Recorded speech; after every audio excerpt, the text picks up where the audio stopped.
આ એકાદશી વ્યતિપાત યોગ સાથે આવી છે। આથી આ એકાદશી વિશેષ પુણ્ય ફળ આપનારી, જીવનના દરેક પ્રકારના પાપ અને તાપ દૂર કરનારી છે। જેની કુંડળીમાં જો પિતૃદોષ, ગ્રહ દોષ હોય તો આ એકાદશીનું વ્રત કરે તો તે શાંત થાય છે। આ જન્મ અને ગત જન્મના પાપ બળીને નષ્ટ થાય છે। એવી પુણ્યફળ આપનારી આ એકાદશીનું શું છે મહત્ત્વ, વ્યતિપાતનું મહત્ત્વ, પૂજન વિધિ, આ દિવસે કયા કાર્યો કરવા, કયા ઉપાયો કરવા, જેની સંપૂર્ણ માહિતી તથા પદ્મિની એકાદશી તથા વ્યતિપાતની કથા આપણે સાંભળશું। જો આપને વિડીયો પસંદ આવે તો લાઇક, શેર, કોમેન્ટ કરી, ચેનલ પર નવા છો તો ચેનલ સબસ્ક્રાઈબ કરી બાજુમાં બેલ આઇકન પ્રેસ કરી દેજો। ધન્યવાદ। મિત્રો, અધિક માસ કે જેને પુરુષોત્તમ માસ કહે છે, આ મહિનાના વ્યતિપાત યોગમાં એકાદશીનો દુર્લભ સંયોગ, જેમાં ભગવાન શ્રી હરિવિષ્ણુની પૂજા કરવાથી અક્ષય પુણ્યની પ્રાપ્તિ થાય છે। વ્યતિપાત યોગ એ સૂર્ય અને ચંદ્રની સ્થિતિથી બનેલો એક વિશેષ જ્યોતિષ યોગ છે। આ યોગમાં કરવામાં આવેલ દરેક કાર્ય, દાન, પુણ્ય અનેક ગણું ફળ આપે છે। ભગવાન શ્રી હરિવિષ્ણુની કૃપા અને મોક્ષ પ્રાપ્ત કરવા માટે આ એકાદશી અતિ ઉત્તમ છે, જેનું વ્રત કરવાથી અક્ષય પુણ્યની અખંડ લક્ષ્મીની પ્રાપ્તિ થાય છે। આ એકાદશી 3 વર્ષની તપસ્યા કર્યા તથા તીર્થયાત્રા કર્યાનું પુણ્ય ફળ આપે છે। આથી જો તમે આખું વર્ષ એકાદશી નથી કરી શકતા તો અધિક માસમાં આવતી આ એકાદશીનું વ્રત જરૂર કરજો। તો મિત્રો, આ હતું પદ્મિની એકાદશી, કમલા એકાદશી કે પછી પુરુષોત્તમ એકાદશી વ્રતનું મહાત્મ્ય। હવે સાંભળશું વ્રતની પૂજન વિધિ। મિત્રો, આપણા ઋષિમુનિઓએ મનુષ્યના પાપ, પુણ્ય, સ્વર્ગ, નર્ક આદિનો વિચાર કરીને મનુષ્યને સારા માર્ગે ચાલવા, સારા કર્મો કરવા, વ્રત, જપ, તપ આદિ કરવા સૂચન કરેલું છે। જેમાંનું એક છે એકાદશી। એકાદશી એટલે કે 11, જે દર મહિને 2 વાર આવે છે। વર્ષની 24 એકાદશી, જ્યારે અધિક માસ હોય ત્યારે 2 એકાદશી વધારે હોય છે। આમ કુલ મળીને 26 એકાદશી આવે છે। આ દરેક એકાદશીનું પોતાનું આગવું મહત્ત્વ છે, પરંતુ અધિક માસમાં આવતી પદ્મિની એકાદશી, જેને કમલા એકાદશી કે પુરુષોત્તમ એકાદશી કહે છે, આ એકાદશી આ વર્ષે વ્યતિપાત યોગમાં આવી હોવાથી આ એકાદશીનું પુણ્ય ફળ અનેક ગણું વધી જાય છે। આથી આ એકાદશીના વ્રતમાં દાન પુણ્યનું વિશેષ મહત્ત્વ છે। કહેવાય છે કે વ્યતિપાત યોગમાં કરેલ દાન, પુણ્ય, પૂજા પાઠ, મંત્ર જપ અનેક ગણું પુણ્ય ફળ પ્રાપ્ત કરાવે છે। પુરુષોત્તમ માસમાં જ્યારે આ યોગ આવે ત્યારે પુરુષોત્તમ માસના વ્રત સાથે આ વ્રતનું પણ 1000 ગણું ફળ મળે છે। વ્યતિપાતના દિવસે સવારે નદીમાં નાહી ઓમ વ્યતિપાતાય નમઃ આ નામનો 108 વાર જપ કરવો। જો તમે બહાર નદી કે જળાશયમાં સ્નાન કરવા નથી જઈ શકતા તો ઘરે નાવાના પાણીમાં ગંગાજળ ઉમેરી સ્નાન કરવાથી પવિત્ર નદી કે જળાશયમાં સ્નાન કર્યા જેટલું જ પુણ્ય ફળ પ્રાપ્ત થશે। ત્યાર પછી ત્રાંબાના ઘડામાં સાકર ભરી તેના પર ત્રાંબાની દીવી ઢાંકી તેમાં સુવર્ણ કમલ પુષ્પ ધરાવવા, તેનું વિધિપૂર્વક પૂજન કરવું, ધૂપ, દીપ, ફળ, મિષ્ટાનનું નૈવેદ્ય આપવું અને પ્રાર્થના કરવી કે હે વરદાયી વ્યતિપાત દેવ, મારા પ્રણામ સ્વીકારો। મેં આપનું વ્રત કરીને યથાશક્તિ દાન પુણ્ય કર્યું છે। આપની કૃપા દ્રષ્ટિ અક્ષર અમર રાખો। ફળ, તાંબૂલ અને દક્ષિણા મૂકી વિદ્વાન બ્રાહ્મણને દાનમાં આપવા। આ રીતે 13 વાર વ્યતિપાત વ્રત કરી 14મા વ્યતિપાતના દિવસે તેનું ઉદ્યાપન કરવું। ઓમ વ્યતિપાતાય સ્વાહા મંત્રથી ઘી, દૂધ અને તલનો 108 વાર હોમ કરવો અને વિદ્વાન બ્રાહ્મણને યથાશક્તિ દક્ષિણા આપવી। આ રીતે વ્યતિપાત વ્રતની પૂજા કરી દાન દક્ષિણા દેવી। ત્યારબાદ વ્યતિપાત વ્રતની કથા સાંભળવી। વ્યતિપાત દર મહિને 1 વાર આવતો યોગ છે। તે યોગમાં જે કાંઈ પુણ્ય કાર્ય કરો તેનું અનેક ગણું ફળ મળે છે। આ વ્રતની કથામાં એવું છે કે સ્વર્ગમાં સૌ દેવતાઓના ગુરુ બૃહસ્પતિ છે। એકવાર ચંદ્રએ બૃહસ્પતિની પત્ની તારાનું અપહરણ કર્યું। સૂર્યનારાયણે ચંદ્રને તારાને છોડી દેવા સમજાવ્યો, પણ તે ન માન્યો તો તેની ઉપર ક્રોધિત થયા। ચંદ્ર પણ સૂર્ય ઉપર રોષિત થયો। બંનેના રોષ વચ્ચે એક તીવ્ર તેજબિંબ પૃથ્વી ઉપર પડ્યું, જેમાંથી એક કુરૂપ અને ભયાનક પુરુષ પેદા થયો, જે 14 બ્રહ્માંડને ખાઈ જવા તૈયાર થયો. સૂર્ય અને ચંદ્ર બંનેએ તેને કહ્યું કે ભાઈ, તું આ અનર્થ કરી રહ્યો છે. ત્યારે તેણે કહ્યું કે હું ખૂબ ભૂખ્યો છું. ક્રોધમાંથી ઉત્પન્ન થયેલો હોવાથી મને અશાંતિ છે. મારી ભૂખ અને અશાંતિ દૂર કરો. ત્યારે તેમણે કહ્યું કે તું અમારા બંનેના રોષમાંથી ઉત્પન્ન થયેલો હોય, તારું નામ વ્યતિપાત પડશે. અમારું તને વરદાન છે કે તું સર્વે યોગોનો માલિક બનીશ.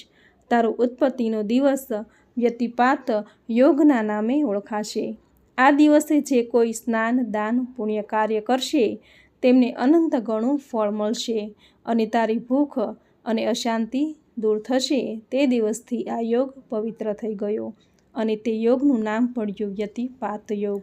તો મિત્રો, આ હતું વ્યતિપાત વ્રતની પૂજન વિધિ અને કથા વાર્તા. હવે સાંભળશું પદ્મિની એકાદશી વ્રતની પૂજન વિધિ. મિત્રો, એકાદશીના દિવસે પ્રાતઃકાળે વહેલા ઉઠવું, સ્નાન કાર્યથી પરવારી પવિત્ર સ્વચ્છ વસ્ત્રો ધારણ કરવા, લાકડાનો પાટલો કે બાજટ પર ભગવાન શ્રી હરિ વિષ્ણુની, માતા લક્ષ્મીની મૂર્તિ, જો મૂર્તિ ન હોય તો છબી મૂકવી. જો એ પણ ન હોય તો ભગવાન શ્રી કૃષ્ણના કોઈ પણ સ્વરૂપ, જેમાં ભગવાન સ્વામિનારાયણ, ભગવાન શ્રી કૃષ્ણ કે પછી લડ્ડુ ગોપાલની મૂર્તિ કે ફોટો મૂકી તેનું પૂજન કરવું. જો મૂર્તિ હોય તો શુદ્ધ જળ, ગંગાજળ, પંચામૃતથી સ્નાન કરાવવું. જો ફોટો હોય તો સ્વચ્છ વસ્ત્રથી લૂછી નાખવી. અબીલ, ગુલાલ, કંકુ, લાલ પુષ્પ, પીળા પુષ્પ, મીઠાઈ, દૂધ, દહીં, માખણ, મિશ્રી, જે કંઈ તમારી પાસે સામગ્રી હોય તે અર્પણ કરવી. ભગવાન તો ભાવનાના ભૂખ્યા છે. પૂરી શ્રદ્ધાથી તમે જે કાંઈ અર્પણ કરશો તો તે ભાવથી સ્વીકારી લેશે. આ રીતે પૂજા વિધિ કરી ઓમ નમો ભગવતે વાસુદેવાય મંત્રનો જપ કરવો.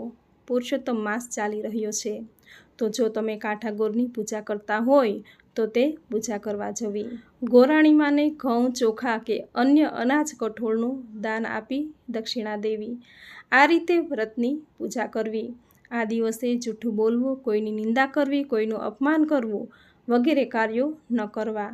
જો ઉપવાસ થઈ શકે તો ઉપવાસ કરવો અને જો ન થઈ શકે તો શુદ્ધ સાત્વિક આહાર લઈ એક ટાઈમ ભોજન જમવું. ડુંગળી, લસણ જેવા તામસી પદાર્થનો ત્યાગ કરવો. દિવસની નિંદ્રાનો ત્યાગ કરવો. બની શકે તો રાત્રિના 12 વાગ્યા સુધી જાગરણ કરવું, હરિકીર્તન કરવું વગેરે કાર્યો કરવા. સવારની પૂજામાં ભગવાન સૂર્યનારાયણને જળનું અધર્ય આપવું. ઘરના ઉંબરાની પૂજા કરવી. તુલસી ક્યારે પૂજા કરવી. તુલસી ક્યારે શુદ્ધ ઘીનો દીવો કરવો. જળ ચડાવવું. અત્યારે ગરમી પુષ્કળ પડતી હોવાથી ગરીબ કે જરૂરિયાતમંદ બાળકોને ઠંડા પીણા, શરબત વગેરેનું યથાશક્તિ દાન કરવું. રસ્તે જતા વટેમાર્ગો માટે પાણીની વ્યવસ્થા કરવી. ગાયને લીલો ઘાસચારો, ઘરની બનાવેલી રોટલી, કૂતરાને ઘરની બનાવેલી રોટલી ખવડાવવી. કીડીને કીડિયારું પૂરવું, પક્ષીને દાણાચણ નાખવા. ગરીબ જરૂરિયાતમંદને જરૂરી ચીજ વસ્તુ કે પછી દાન દક્ષિણા દેવી. આ દરેક કાર્યો એકાદશીના દિવસે કરવાથી ભગવાન શ્રી હરિ વિષ્ણુ લક્ષ્મીપતિ રાજી થશે.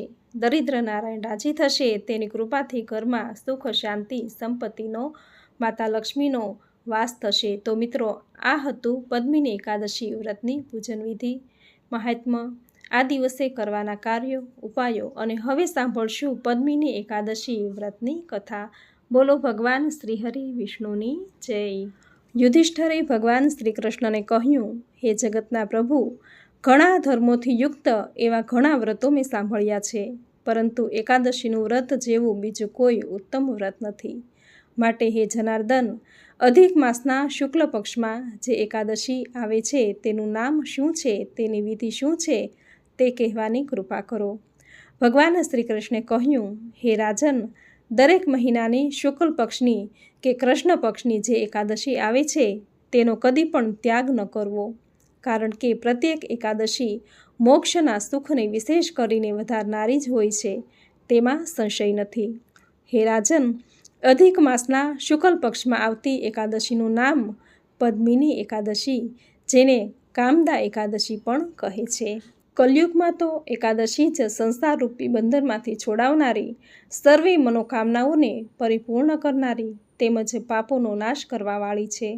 વળી જો કોઈ એકાદશી રવિવારના દિવસે કોઈ મંગલમય પર્વને દિવસે અથવા તો સંક્રાંતિને દિવસે આવી હોય તો પણ એનું વ્રત અવશ્ય કરવું જોઈએ. ભગવાન વિષ્ણુના ભક્તોએ તો કોઈ પણ કાળે એકાદશીનું વ્રત ત્યજવું ન જોઈએ. એકાદશીનું વ્રત આયુષ્ય તથા કીર્તિને આપનારું છે, તેમજ હંમેશા સંતાનોના આરોગ્ય તથા ધનને આપનારું છે, વધારનારું છે.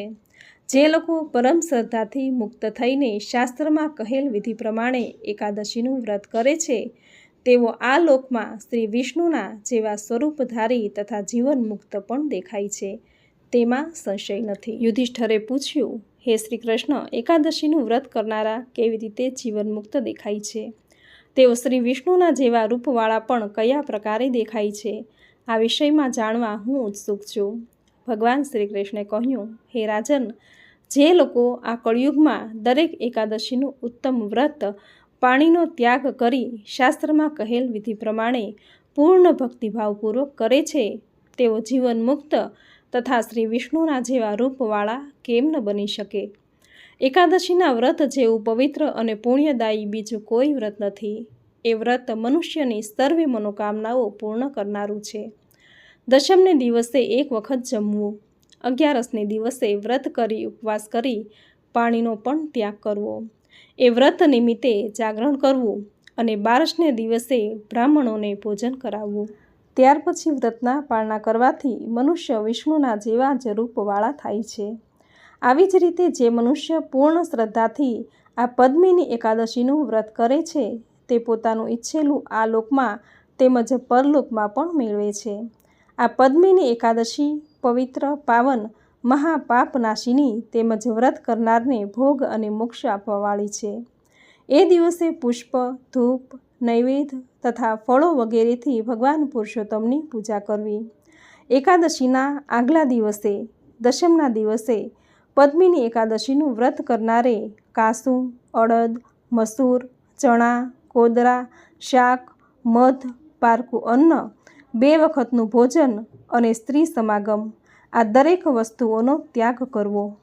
ત્યાર પછી 11ને દિવસે પદ્મિની એકાદશીનું વ્રત કરનારે જુગાર રમવો, ઊંઘ લેવી, પાન ખાવું, દાતણ કરવું, બીજાની નિંદા કરવી, બીજાની ચાડી ખાવી, ચોરી કરવી, હિંસા કરવી, સ્ત્રી સમાગમ કરવો, ક્રોધ કરવો અને અસત્ય બોલવું, આ 11 વાતોનો ત્યાગ કરવો. ત્યાર પછી 12ને દિવસે પદ્મિની એકાદશીનું વ્રત કરનારે કાસું, અડદ, મસૂર, દારૂ, મધ, તેલ, દુર્જનો સાથે વાર્તાલાપ, વ્યાયામ, પરદેશ ગમન, 2 વખતનું ભોજન અને બળદની પીઠ ઉપર સવારી, આ 12 વસ્તુઓનો ત્યાગ કરવો. પદ્મિની એકાદશીનું વ્રત કરનારે દશમને દિવસે કાસામાં રાંધેલું અન્ન ન ખાવું, મીઠા વગરનું હવિષ્ય અન્ન એક જ વખત જમવું, રાત્રિ જમીન પર સૂઈ રહેવું, 11ને દિવસે સવારે વહેલા ઉઠવું, નિત્યકર્મ કરી દાતણ ન કરવું, પણ મુખ અને દાંત સારી રીતે સાફ કરી 12 કોગળા કરવા. સૂર્યોદય થતાં પ્રભુનું સ્મરણ કરતાં કરતાં નદી કે તળાવે જઈ સ્નાન કરવું. સ્નાન કરતાં પહેલાં ગાયનું છાણ, માટી, તલ, દર્ભ લઈ શરીરે ચોળી આમળાનું ચૂર્ણ લગાડી સ્નાન કરવું. સ્નાન કરતી વખતે ગંગા, યમુના, સરસ્વતી, કાવેરી વગેરે પવિત્ર નદીઓનું સ્મરણ કરવું. ત્યાર પછી સ્વચ્છ ધોયેલું વસ્ત્ર પહેરી પિતૃતર્પણ કરવું. પુરુષોત્તમ ભગવાનની અથવા તો રાધા કૃષ્ણની સાથે અડધા તોલાની શક્તિ પ્રમાણે મૂર્તિ બનાવવી. તાંબાનો કે માટીનો ઘડો સ્વચ્છ પાણીથી ભરી અન્નના ઢગલા ઉપર ગોઠવવો. તેના પર વસ્ત્ર વીંટાળી ડાંગરથી ભરેલું પાત્ર તેના પર મૂકવું. ત્યાર પછી એમાં મૂર્તિને પધરાવી કપૂર, પુષ્પ, ધૂપ વગેરેથી એનું પૂજન કરવું. ત્યાર પછી નૈવેદ્ય પધરાવી આરતી ઉતારવી. પછી ભજન, કીર્તન વગેરે કરવું. આ દિવસે જૂઠું ન બોલવું. પતિત તેમજ અધમ પુરુષો સાથે પણ ન બોલવું. બ્રાહ્મણ તેમજ ગુરુની નિંદા ન કરવી. તે દિવસે બની શકે તો નિર્જળા ઉપવાસ કરવો. જો પાણી વગર ન રહેવાય તો પાણી પીવું, અગર તો દૂધ પીવું. રાત્રિ જાગરણ કરતી વખતે વાજિંત્રો સહિત ધૂન, ભજન, કીર્તન વગેરે કરવું. પ્રહર પ્રહરની ભગવાન વિષ્ણુની પૂજા કરવી. 12ને દિવસે સૂર્યોદય થતાં નદી કે તળાવે જઈ સ્નાન કરી ઘડાનું વિધિસર પૂજન કરી વિસર્જન કરવું. મૂર્તિ સહિત ઘડો બ્રાહ્મણને દાનમાં આપી દેવો. પછી બ્રાહ્મણોને ભોજન કરાવી તેને યથાશક્તિ દાન દક્ષિણા આપવી. પછી પોતાના કુટુંબીજનો સાથે ભોજન કરવું. આ પ્રમાણેની વિધિથી જે મનુષ્ય પદ્મિની એકાદશીનું વ્રત કરે છે એના સર્વે કામો સફળ થાય છે અને આ લોકના સર્વે સુખને પ્રાપ્ત કરે છે. યુધિષ્ઠરે ભગવાન શ્રી કૃષ્ણને કહ્યું, હે જનાર્દન, આ અધિક માસની પદ્મિની એકાદશીના સંબંધમાં કોઈ પૌરાણિક કથા જો હોય તો તે મને કહી સંભળાવો. ત્યારે ભગવાન શ્રી કૃષ્ણે કહ્યું, હે રાજન, આ એકાદશીના વ્રતની કથા બ્રહ્માએ નારદને કહી હતી તે હું તમને કહું છું, તે તમે સાંભળો. ત્રેતા યુગમાં મહિષ્મતી નામની એક નગરી હતી. તેમાં હય નામનો રાજા રાજ્ય કરતો હતો. તેના વંશમાં જ એક મહાપરાક્રમી રાજા થઈ ગયો. તેનું નામ કાર્તવીર્ય હતું. તેને 1000 રાણીઓ હતી. તે રાજા સર્વ પ્રકારે સુખી હતો, પરંતુ મોટું દુઃખ તો એ વાતનું હતું કે એને હજુ સુધી કોઈ પુત્ર ન હતો. એને ઘણા બ્રહ્મભોજન કરાવ્યા, ઘણા દાન કર્યા. રાજા રાણીએ ઘણી બધી આખડીઓ લીધી, દેવી દેવતાઓની ઘણી માનતા રાખી, પણ કોઈ સારું સુખદાયી પરિણામ ન આવ્યું. આથી રાજા ખૂબ નિરાશ થયો. તેણે રાજ્યના મોટા મોટા વિદ્વાન પંડિતોને બોલાવીને સલાહ માંગી. વિદ્વાનોએ કહ્યું કે તપ કરવાથી મનના મનોરથો સિદ્ધ થાય છે. આથી તેણે તપસ્યા કરવાનો દ્રઢ નિશ્ચય કર્યો. તેણે રાજ્યની બધી વ્યવસ્થા અલગ અલગ મંત્રીઓને સોંપી અને પોતે તપ કરવા વનમાં ગયો. વનમાં જઈ એણે 10,000 વર્ષ સુધી તપ કર્યું, છતાં ભગવાન પ્રસન્ન ન થયા અને પરિણામે એને પુત્રની સિદ્ધિ પ્રાપ્તિ ન થઈ. કઠોર તપને લીધે રાજાનું શરીર ક્ષીણ થઈ ગયું. પોતાના પતિનું આવું શરીર જોઈ પતિવ્રતા પદ્મિનીએ ઘણું જ દુઃખ થયું. તેણે મહાસતી અનસૂયાને કહ્યું, હે દેવી અનસૂયા, મારા પતિએ ઘણા બ્રાહ્મણો જમાડ્યા, ઘણા દાન કર્યા, બધી આખડીઓ અને માનતાઓ રાખી, છતાં પણ અમને કોઈ શુભ ફળ મળ્યું નથી. તો તમે કૃપા કરીને મને કોઈ એવું વ્રત બતાવો કે જે કરવાથી પુત્રની પ્રાપ્તિ થાય અને અમારું દુઃખ દૂર થાય. દેવી અનસૂયાએ કહ્યું, હે પુત્રી, બધાય માસોમાં શ્રેષ્ઠ એવા અધિક માસના શુક્લ પક્ષમાં પદ્મિની એકાદશી આવે છે. તે દિવસે સવારે નિત્યકર્મ કરી સ્નાન કરીને પવિત્ર થઈને વિધિ પ્રમાણે તું વ્રત કરજે. આથી પુત્ર દેનાર ભગવાન તારા ઉપર પ્રસન્ન થશે. પછી મહાસતી અનસૂયાએ તેને વ્રત કરવાની વિધિ કહી. ત્યાર પછી પદ્મિની એકાદશી આવતા પદ્મિનીએ પુત્ર પ્રાપ્તિ માટે વ્રત કર્યું અને વિધિ પ્રમાણે બધા જ નિયમોનું પાલન કર્યું. તેણે નિર્જળા ઉપવાસ કરી રાત્રે જાગરણ કર્યું. આમ વિધિપૂર્વક વ્રત સમાપ્ત થતાં ભગવાન વિષ્ણુ ગરુડ ઉપર સવાર થઈને આવ્યા અને પદ્મિનીને કહ્યું કે હે મહાસતી, તમે જે નિષ્ઠાથી અને ભક્તિભાવપૂર્વક મને પ્રિય એવા અધિક માસની પદ્મિની એકાદશીનું વ્રત કર્યું છે તેથી સંતોષ પામ્યો છું અને તમારા પર પ્રસન્ન થયો છું. આપ મનવાંછિત વરદાન માંગો, હું એ અવશ્ય પૂરું કરીશ. ભગવાનનું કહ્યું સાંભળી તેમને વંદન કરતા પદ્મિની બોલી, હે ભગવાન, તમે જો ખરેખર મારા પર પ્રસન્ન થયા હોય તો મને એવો પુત્ર આપો કે જે મારા સિવાય દેવ, દાનવ કે માનવથી જીતી શકાય નહીં. તથાસ્તુ, તારી મનોકામના પૂર્ણ થશે તેવું વરદાન આપી ભગવાન અંતર્ધ્યાન થઈ ગયા. સમય જતાં રાજાને મહાબળવાન અને અતિ પરાક્રમી પુત્રની પ્રાપ્તિ થઈ. આથી મહિષ્મતીની નગરીમાં સૌને આનંદ થઈ ગયો. હે ધર્મરાજા, આ બધું જ અધિક માસમાં આવતી પદ્મિની એકાદશીના વ્રતના પ્રભાવથી થયું છે. આ વ્રત કરનારને ભગવાન તરત જ પ્રસન્ન થાય છે અને દર્શન આપે છે. એ સર્વે પાપોમાંથી છૂટી જાય છે તેમજ મોક્ષ પામે છે. આ એકાદશીના મહાત્મ્યને વાંચનાર અને સાંભળનારને કહેનારને પણ 1000 ગાયોના દાન કર્યાનું પુણ્ય ફળ મળે છે, ફળ પામે છે. આ પ્રમાણે અધિક માસના શુક્લ પક્ષમી પદ્મિની એકાદશી વ્રત કથા અહીં પૂર્ણ થઈ. બોલો ભગવાન શ્રી હરિ વિષ્ણુની જય. બોલો માતા લક્ષ્મીની જય. બોલો પુરુષોત્તમ રાયની જય.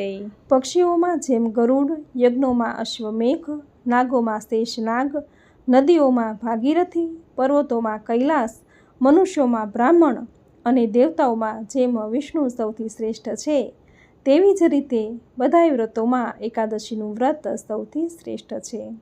ભગવાન શ્રી હરિવિષ્ણુને આ એકાદશીની તિથિ અત્યંત પ્રિય છે. તેથી જ બધી જ તિથિઓમાં એકાદશીની તિથિને સૌથી વધુ પવિત્ર અને પુણ્યશાળી માનવામાં આવે છે. તેમાંય જો અધિક માસની એકાદશી વ્યતિપાતમાં આવતી હોય તો આ દિવસ અત્યંત પુણ્ય શુભ ફળ આપનારો છે. આથી આ એકાદશીનું વ્રત દરેકે જરૂર કરવું જોઈએ. જો વ્રત ન થઈ શકે તો વ્રતની કથા જરૂર સાંભળવી, જે સાંભળવા માત્રથી જ વ્રત કર્યા જેટલું જ પુણ્ય ફળ પ્રાપ્ત થશે. વ્રત કરીને જે કોઈ આ કથા સાંભળે છે તો વ્રત કર્યાનું પુણ્ય ફળ અનેક ગણું વધી જાય છે. તો મિત્રો, આ હતું વ્યતિપાત યોગમાં આવેલ પદ્મિની એકાદશી વ્રતની પૂજન વિધિ, મહાત્મ્ય અને કથા વાર્તા. તમે પૂરી શ્રદ્ધાથી અંત સુધી સાંભળી, જે સાંભળવી તમને જરૂર ગમી હશે તો વિડીયોને લાઈક કરી કોમેન્ટમાં જય શ્રી હરિવિષ્ણુ, જય માતા લક્ષ્મી, જય પુરુષોત્તમ રાય જરૂર લખજો. ચેનલ પર નવા છો તો ચેનલ સબસ્ક્રાઈબ કરી બાજુમાં બેલ આઇકન પ્રેસ કરી દેજો, જેથી આપણા આવતા દરેક નવા વિડીયોની નોટિફિકેશન તમને મળતી રહે. તો ફરી મળીશું આવી જ નવી ધાર્મિક માહિતી, નવી ધાર્મિક કથા સાથે. ત્યાં સુધી આપ સૌને મારા